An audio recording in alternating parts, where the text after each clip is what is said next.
G'day there guys, how's it going? Markee here, back again with another episode of r/LegalAdvice. Now with that said, I want you to sit back, relax, and enjoy the bloody good content, and don't get arrested in the process.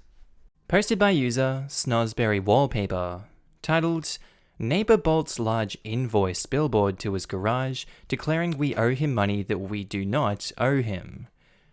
I moved into a lovely subdivision in the gorgeous North Carolina mountains last year. The neighborhood has 13 homes built in the mid-1970s on a private road with no HOA. My next-door neighbors are a very tidy and fastidious couple of retired folks who moved here many years ago. They are always outside putzing around, tidying not only their property, but also all the common areas. It is a daily job to them, and they take it very seriously. These common areas are fine as they are, but the very tidy couple prefers a very manicured look to all things. That's mostly harmless, so the rest of the residents just shrug it off as their harmless neurotic behavior. Extra daffodils on the road are nice, but I'm not asking for them. We have privately chuckled over their excess of free time and their desire to be seen as the mayors of the neighborhood. Until a couple months after we lived here, Mr. Tidy decided he'd had enough of the pothole in the shared road and unilaterally signed a contract with a paving company for over $20,000. He paid them. He was taken advantage of by these pavers. They overcharged and underperformed. But the neighbor was the only one involved, and as we saw the work being done, we figured this was just one of the mayor's wild plans, and even if the work was shoddy, it wasn't worse than it started.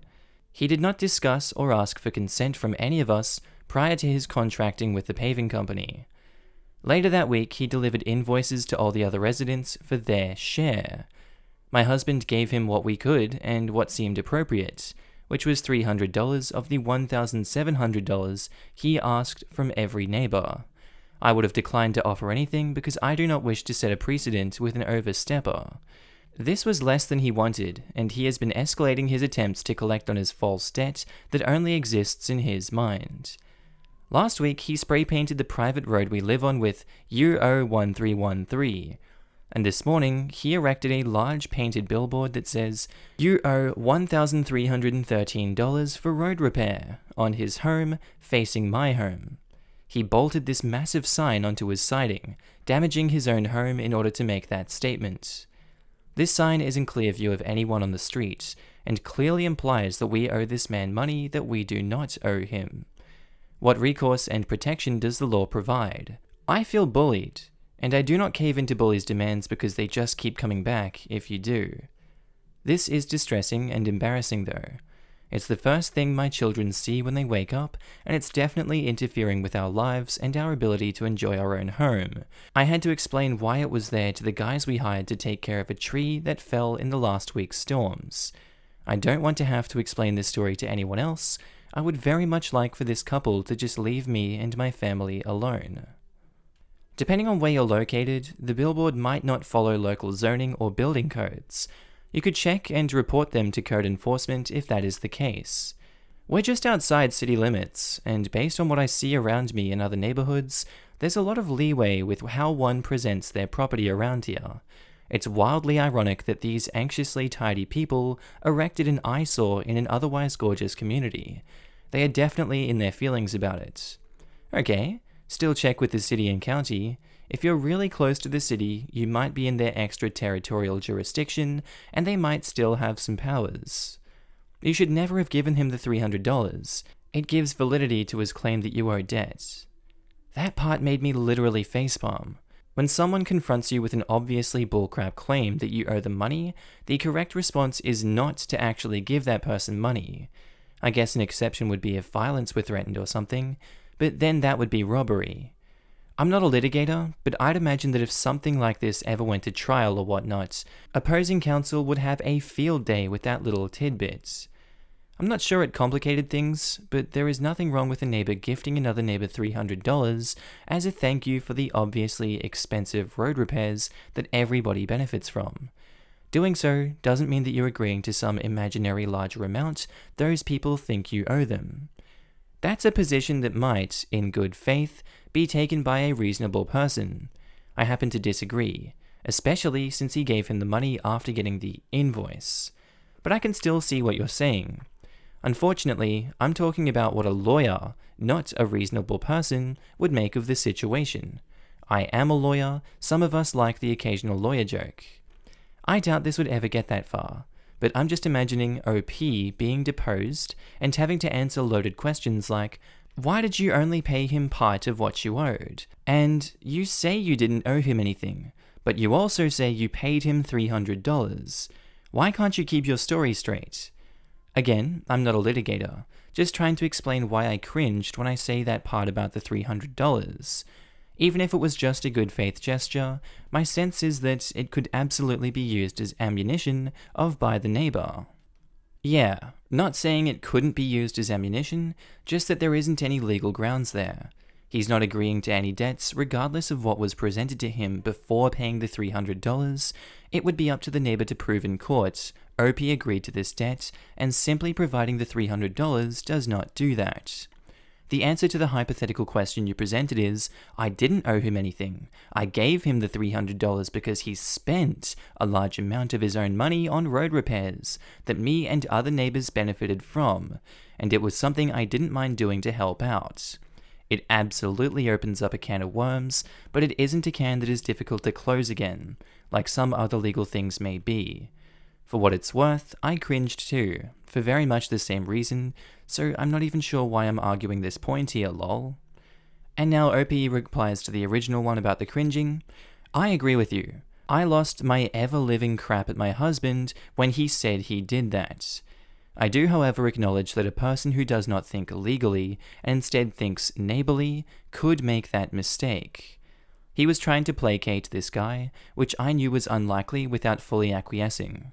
With a normal person, you can meet them in compromise, and that is what he was hoping for. He now knows we do not negotiate with terrorists.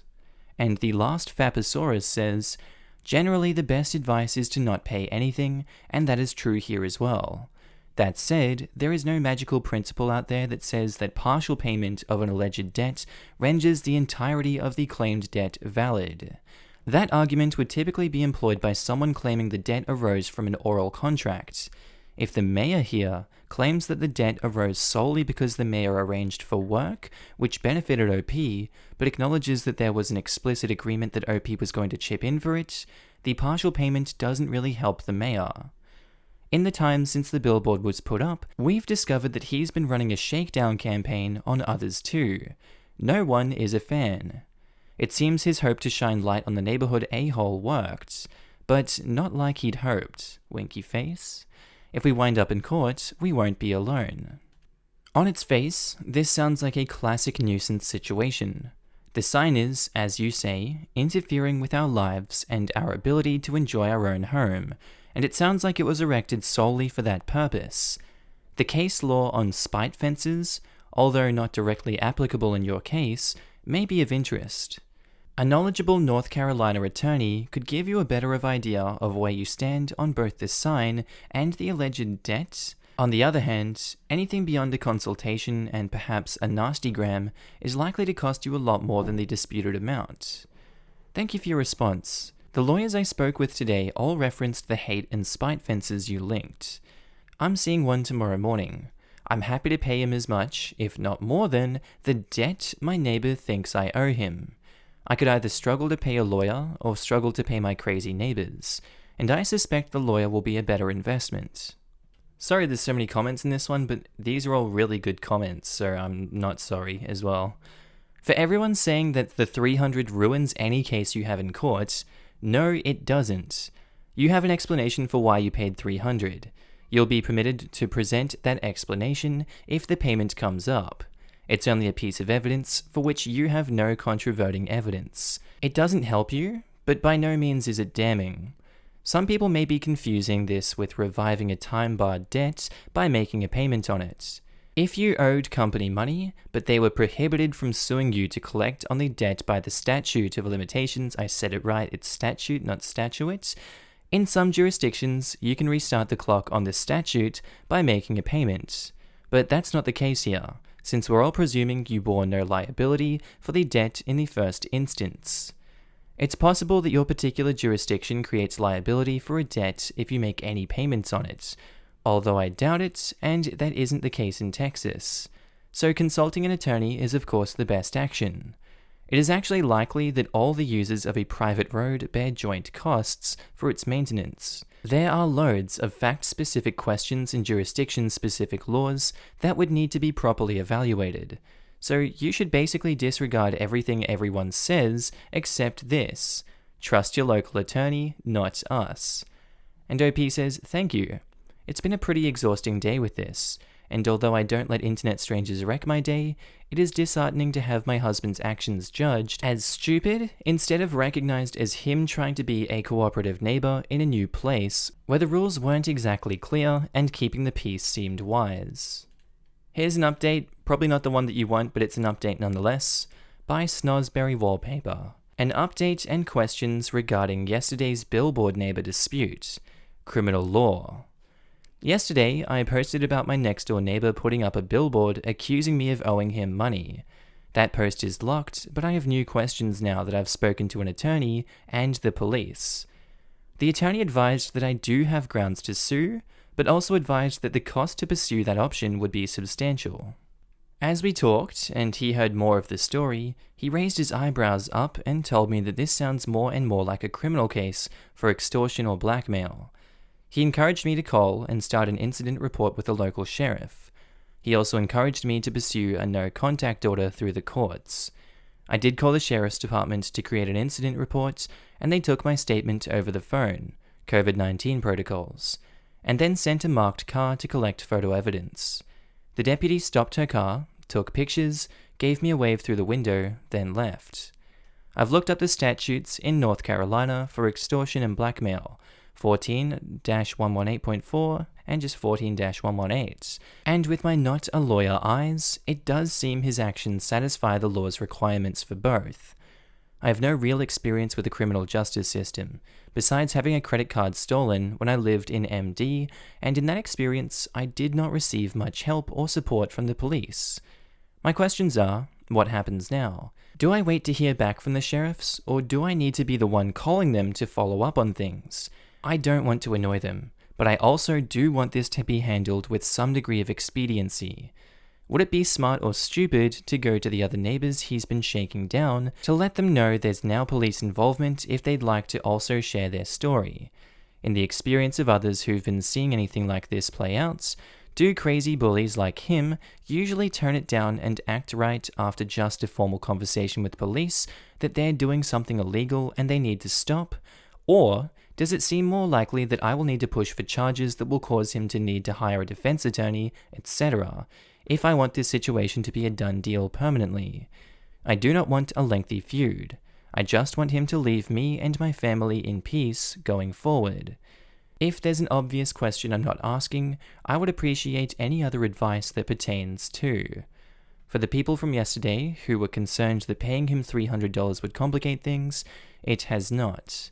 The invoice/letter that the mayor delivered to us last year clearly stated that he hired and paid for the road repairs without consulting anyone, but that he thinks it's our duty to pay him regardless. His own letter entirely backs my story completely. So it's been a month since this post, and unfortunately there is not a further update. When there is, I will give us another update. But for now, I'll just read out everything that the OP replied to in the comments so we can get as much information as possible. I would give the sheriff a bit to do their thing before calling them. Certainly, I would also let others who feel like they have been blackmailed or extorted by your neighbor to also report it to the sheriff, as it's much more likely for something to be done the more folks complain. I'd also expect your further relationship with your neighbor to sour, and I would consider outside cameras to record if he does anything else shady. It sounds like he may be neat and clean to the point of compulsion, and who knows what other nonsense he could pull. The sheriff's deputy encouraged us to put up cameras and hang no trespassing signs ASAP too. The general consensus amongst the lawyers and the LEO was that until there's some resolution, I should stay vigilant and be prepared in case he becomes more unglued. That's a nice word. Cameras are very cheap. Frankly, they needed to go up yesterday. What they capture is going to be evidence against your neighbor. Consider it a small investment, if anything. I'm not a lawyer, but I'm curious if you have a claim against the shady asphalt contractors. they did work on property without the permission of all the owners. That is a very valid point, and one I had not thought of. While the roadwork was actually happening, we didn't care. Like I said in the other post, the work was no worse than the patches put down by old residents, so there was no need for me to complain. When I found out I was going to be asked to financially contribute, and I found out how much he paid them, I was shocked by how little work they did for how much money they charged him. I'm curious now too, though I really don't want to turn this into a bigger situation than I already have. I really just want this bully to get put back into his place forcefully enough that he doesn't ever try harassing us again, ever. And to the original one, they say it depends on who legally is actually responsible for the upkeeping of the road, which is likely a whole other thread on this sub, given the neighbor's activities, lol. All the homeowners own are responsible for the road and its upkeep. There's never been an outside contractor brought in to do work on it since it was built. But in this area, that's not unusual. There's loads of roads in the mountains that are made entirely of gravel, dirt, and potholes. By comparison, our old paved road with one pothole was pretty cosmopolitan. Right, and along with who was responsible, were those responsible consulted and gave agreements, or did the rogue persnickety neighbor make the call all on their own? Rogue Mayor did it all on his own and informed us after the fact. He knew he overstepped because he typed out a letter on the back of the invoices and gave all of us in the letter he brought up with that he'd like an additional $13,000 of road work to be done, but that he'd like everyone to agree to that first. By the way, make sure to memorialize everything. Date, time, pics, notes, and names, everything. For sure, I have a file going and am keeping copious notes. And our last comment for this one by Why You Know That. I would call and check in with law enforcement weekly until the billboard comes down. Hopefully you have an officer's name that is assigned to the case. Once the billboard is removed, you can probably stop calling. My guess, based only on my experience in a faraway state, is that charges for something like this may or may not actually be brought. Law enforcement will certainly contact Mayor and probably present all the evidence and give him a chance to take it down. Once Mayor realizes he's an idiot and subject to criminal charges, I'm guessing it will resolve itself pretty damn quickly. If not, criminal charges get filed. In the meantime, hell yes, I'd reach out to the other neighbors. Is he also harassing them? I don't think your original post mentioned if other neighbors paid the full amount or if he's also harassing them, but additional proof of this behavior will only strengthen the potential criminal case and again be very strong leverage for Mayor to take down his sign and quit being a jerk. OP did not respond to that one, but I happily await the update to this one. It might be a year from now. These things take a long time, but I'll definitely cover it when they put up an update. MD. I think my dead son's boss might have contributed to his death, but nobody will listen to me. My son was never a good kid. From very young, he pushed boundaries with everyone and got really into drugs and alcohol. I'm saying this because it explains a lot. He first started using heroin when he was 15. According to him, he basically got addicted immediately. But when he was 19, after being kicked out of the house, arrested a couple of times, he came to us and finally asked for help. He eventually got clean and stayed clean for a little over a year, was starting to put together a life. He got his first job at age 20. It was a busser at a local restaurant. Though he was very excited at first, eventually it became clear this was a toxic environment. One of the owners, who I will call Sarah, took a particular dislike to my son. She would call him and the other busser with a similar backstory, 1+ year sober addict, the junkies, to their faces. She would steal shifts from my son because he didn't come in wearing the logoed shirt for the restaurants, but rather a very similar black polo without the logo. This was common practice for other employees, as they were only given one uniform shirt and nobody seemed to have any issue with that. After 4 months of working there, I wake up late one night to find him overdosing on our couch, and he dies. Mind you, he had been clean for a month, over a year at this point, and seemed like he was happy with that, so I was in shock. Anyway, as for my legal question, a month ago, around a month and a half after his death, a woman who introduced herself as a manager/bartender at the place he had worked knocked on my door and said she wanted to show me a video. She explained that she had been worried about how Sarah treated Son for a while, so on the day my son died, when Sarah started to pick a fight with him, she secretly recorded it on her phone. The video shows Sarah drunkenly screaming at my son as he tries to do his job. She is telling him that he is a waste of time and space and should just, okay, I'm not going to say that, taunting him and asking him if he's going back to sticking a needle into his arm yet so she can fire him. She even takes a swing at him. Mind you, this is in the middle of dinner service and in front of customers. I strongly suspect that this is what triggered his relapse, and what I suspect was more a suicide than a simple relapse. My question is, if I have any legal recourse against the restaurant based on their treatment of my son. The other manager that gave me the video also said that she could probably find some people who witnessed other similar incidents. But the thing is that anyone I bring this up with in my small town just laughs and blows it off. When I brought it to the local lawyer, his exact words were, "Well, he was a frickin' junkie. You want to sue the only people who were stupid enough to hire him?" I know that he was seriously mistreated, and worse than that, from what the restaurant manager implied, it sounds like the restaurant may be knowingly targeting heroin users and/or ex-users, using them for a few months until they either get tired of the bullcrap or relapse, and then firing them for a new round of the same. What did I just read? I'm actually in shock over that. That's disgusting if that is real and did happen. My God. While you may be out of luck on legal recourse, I'm sure higher-ups at the restaurant would be interested in this video. You may not be able to get her in legal trouble, but you can almost certainly get her fired. The way she speaks to employees is abusive and completely unprofessional. I'm so sorry about your son. I'd want this woman locked up if I were you too. Is there any possibility for a civil suit in this scenario?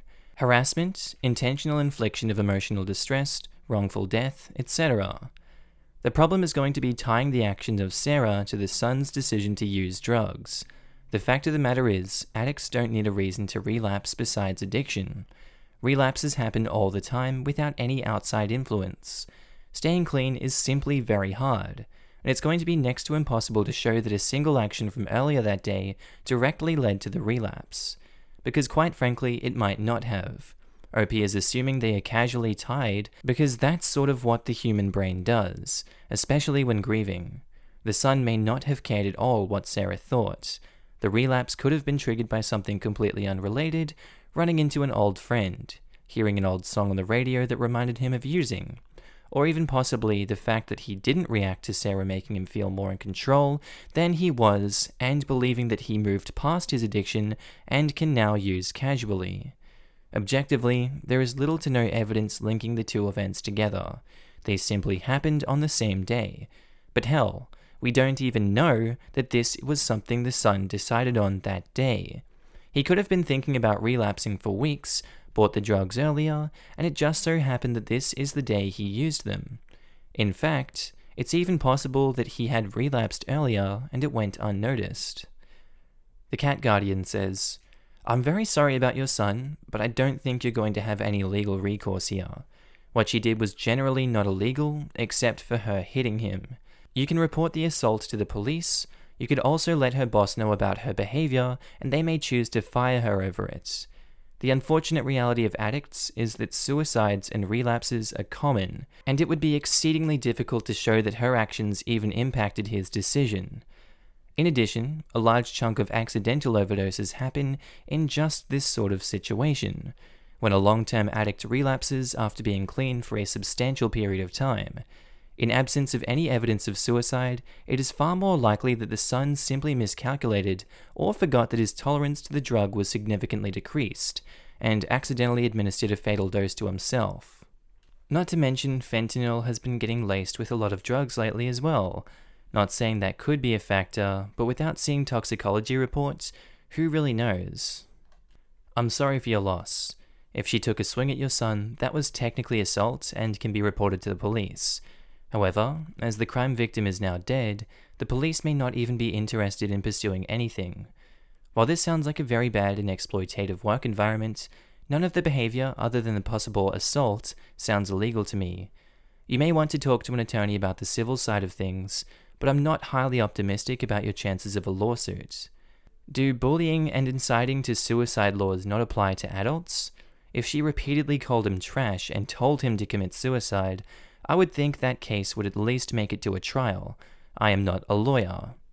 Edit. This would require the fatal dose to have been large enough that it was a suicide, and that the stuff it was what he meant to buy, not knowingly full of fentanyl or something. And I think I'm going to leave that one there. Obviously there's not going to be an update for this one, and I think we have to respect OP's decision for that. This is kind of more of a like, hey, if you guys are faced with a situation like this, here's some advice, this is legal advice, and these are maybe things you could do if in one day you need the advice, basically. Hope you guys enjoyed this one. I'm going to throw you guys to outro Markee now. G'day there guys, outro Markee here. Hope you enjoyed the episode as much as I enjoyed making it today. If you did, be sure to like, comment and subscribe. Tell me what you thought about it down below. Also, if you like memes, be sure to head on over to my second channel, Markee 2. It should be one of the sexy Australian faces on screen, the one without the flag. It's my latest and greatest creation, and I hope you like it. Also, I'd like to give a huge shout out to my channel members and Patreon subscribers. You guys do so much good for me, and the support goes without saying, but I'm gonna say it anyway. I love you guys, and I appreciate all the help and support you provide me on this channel. Also, if you want to join the family, links are down in the description below, or click that join button next to the subscribe button. Anyway guys, I hope you enjoyed that one today. I'll see you in the next one. Bye!